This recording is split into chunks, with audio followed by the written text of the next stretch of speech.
بسم اللہ الرحمن الرحیم۔ السلام علیکم جی ناظرین، آج ہم دیوانی مقدمات یعنی سول سوٹس میں دی جانے والی اپلیکیشنز کو ڈسکس کریں گے۔ دیوانی مقدمات کون سے ہوتے ہیں اس کو تھوڑا پہلے دیکھ لیتے ہیں۔ دیوانی مقدمات ایسے مقدمات ہوتے ہیں جن میں کسی انسان کے رائٹس کو انفرنج یا ڈیمیج کیا جائے تو اس کو اس وائلیشن کے اگینسٹ ریمیڈی کی ضرورت درپیش ہوتی ہے، یعنی اس ڈیمیج کا کوئی نہ کوئی ریلیف درکار ہوتا ہے۔ اسی طرح انسان کا لین دین کے مسئلہ کو حل کرنے کے لیے مقدمہ دائر کیا جاتا ہے جو دیوانی مقدمہ یا سول سوٹ کہلاتا ہے۔ انسان دنیا میں دوسرے انسان کے ساتھ لین دین کرتا ہے اور اگر لین دین مکمل نہ ہو سکے تو ان کو حل کروانے کے لیے حکومت پاکستان نے دیوانی عدالتیں قائم کی ہوئی ہیں اور ان عدالتوں میں اپنے لین دین کے مسئلہ کو باقاعدہ حل کروانے کے لیے تحریری طور پر دعویٰ جات کی صورت میں دائر کرتا ہے۔ یہ دیوانی دعویٰ جات کہلاتے ہیں۔ انسان کا اکثر لین دین روپے کی صورت میں یا زمین کی صورت میں یا پھر مکانات کی صورت میں یا مال کی صورت میں ہوتا ہے۔ ان لین دین کے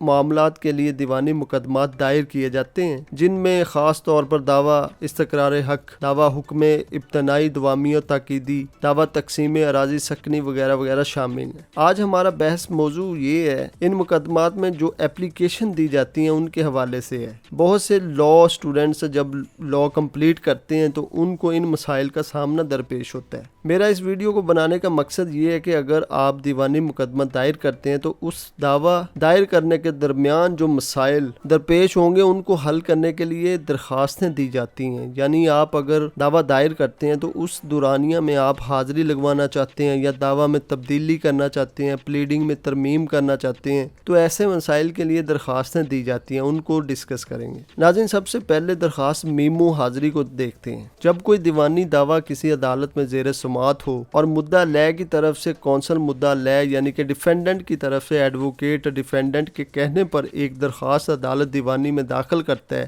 کہ ڈیفینڈنٹ نے اس کو کونسل مقرر کیا ہے اور مدعا لے کی طرف سے اس دعویٰ میں حاضری بذریعہ درخواست لگواتا ہے، اس درخواست کو درخواست میمو حاضری کہتے ہیں۔ ناظرین، دعویٰ دائر کرنے والا پلینٹیف یعنی کہ مدعی کہلاتا ہے اور جس کے خلاف دعویٰ دائر کیا جاتا ہے وہ ڈیفینڈنٹ یا مدعا لے کہلاتا ہے۔ دیوانی عدالت میں مدعی ایک دعویٰ دائر کرتا ہے۔ جب بھی دعویٰ دائر کیا جاتا ہے تو مدعا لے کو اصالتاً یعنی ان پرسن حاضر ہو کر حاضری لگوانی ہوتی ہے تاکہ کورٹ کو اندازہ ہو سکے کہ یہ گلٹی نہیں ہے اور دعویٰ کا جواب دے گا، فیصلہ بعد میں کیا جائے گا وغیرہ وغیرہ۔ تو ایسی صورتحال میں دیوانی عدالتوں نے یہ ریلیکسیشن دی ہوئی ہے کہ اگر مدعا لے حاضر نہیں ہو سکتا تو وہ اپنے وکیل کے ذریعے درخواست کے ذریعے حاضری لگوا سکتا ہے۔ ایسی درخواست کو درخواست میمو کہا جاتا ہے، یعنی مدعا لے اپنا اختیار وکیل کو دے کر کورٹ کو باور کرتا ہے کہ میں نے ان کو وکیل مقرر کیا اور ان کے ذریعے اپنی حاضری کی درخواست کرتا ہوں، تو ایسی درخواست کو درخواست میمو کہا جاتا ہے۔ ان درخواستوں کے نمونے آنے والی ویڈیوز میں دیکھیں گے۔ اس کے بعد ایک درخواست ہوتی ہے جسے درخواست برائے طلبیدہ گواہ کہتے ہیں۔ اگر کسی گواہ کو عدالت کے ذریعے طلب کرنا مقصود ہو تو ایسی درخواست عدالت میں دی جاتی ہے، تو ایسی درخواست کو درخواست برائے طلب کیے جانے فلاں گواہ کہتے ہیں، یعنی یہ ایسی درخواست ہوتی ہے جس میں مدعی یا مدعا لے کسی گواہ کی ضرورت محسوس کریں تو وہ ایسی درخواست عدالت میں دیتا ہے، یعنی مدعی یا مدعا لے کا ایک ضروری طلبیدہ گواہ ہے جو کہ مقدمہ کے لیے بہت ضروری ہے اور اس کی اشد ضرورت ہے، جو کہ رہ گیا تھا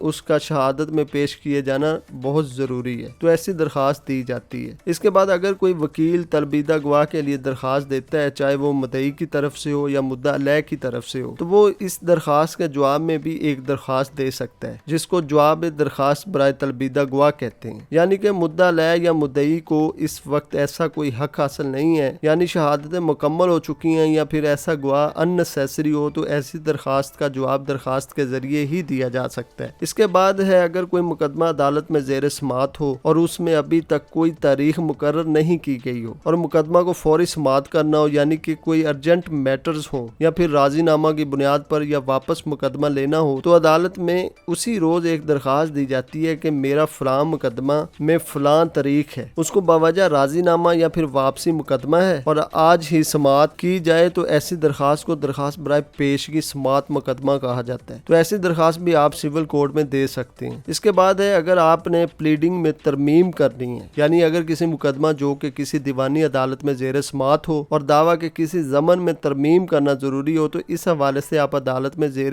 آرڈر 6 رول 17 کے تحت پلیڈنگ میں کمیوں بیشی یا کسی چیز کا اضافہ کرنا چاہتے ہیں تو درخواست ترمیم پلیڈنگ بھی دے سکتے ہیں۔ اس کے بعد اگر ایسی پلیڈنگ میں ترمیم کے لیے درخواست دی جائے تو اس کے اگینسٹ میں بھی مدعی یا مدعا لے کی طرف سے ایسی درخواست کے جواب میں درخواست دی جا سکتی ہے کہ یہ غیر قانونی ہے یا پھر ان نیسیسری ہے وغیرہ وغیرہ۔ یہ بھی آرڈر 6 رول 17 کے تحت دی جا سکتی ہے۔ اس کے بعد ہے اگر آپ مقدمہ کی تبدیلی کروانا چاہتے ہیں تو درخواست برائے تبدیلی مقدمہ بھی دی جا سکتی ہے۔ اس سے مراد یہ ہے کہ اگر کسی دیوانی عدالت میں کوئی مقدمہ زیر سماعت ہو اور وہ کسی وجہ سے اس عدالت میں مقدمہ کی سماعت ناممکن ہو تو ایک تبدیلی مقدمہ کی درخواست اسی عدالت میں جہاں پر مقدمہ دائر کیا گیا ہو یا پھر سیشن جج کی عدالت میں دائر کی جا سکتی ہے۔ ایسی درخواست کو تبدیلی مقدمہ درخواست کہا جاتا ہے۔ اس کے بعد مقدمات کو ایک جگہ یا عدالت میں اکٹھا کرنے کے لیے بھی درخواست دی جاتی ہے، یعنی اگر ایک جائیداد کے متعلق 2 یا زیادہ عدالتوں میں مختلف پارٹیوں کے درمیان کوئی مقدمہ زیر سماعت ہو تو ان تمام مقدمات کو کسی ایک عدالت میں سماعت کے لیے اکٹھا کرنے کے لیے جو درخواست دی جائے گی اس کو درخواست برائے یکجا کیے جانے مقدمات کہا جاتا ہے۔ تو ایسی درخواست بھی آپ دیوانی کورٹ میں دے سکتے ہیں۔ اس کے بعد 12(2) کی ایک اپلیکیشن ہوتی ہے، سیکشن 12 رول 2 کے تحت ایسی درخواست دی جاتی ہے جس کا مقصد یہ ہوتا ہے کہ اگر کسی جائیداد میں مختلف پارٹیوں کے درمیان تنازع ہو اور وہ عدالت میں زیر سماعت ہو اور اس دعویٰ میں یا ایسے مقدمہ میں آپ کو اگر فریق نہ بنایا گیا ہو، لیکن شرط یہ ہے کہ اس مقدمہ میں جو سبجیکٹ ہے، یعنی کہ اگر کوئی جائیداد وغیرہ ہے تو آپ کا اس جائیداد سے کسی بھی قسم کا مفاد ضرور ہونا چاہیے۔ تو ایسے مقدمہ میں فریق مقدمہ بننے کے لیے 12(2) کی درخواست بھی دی جا سکتی ہے۔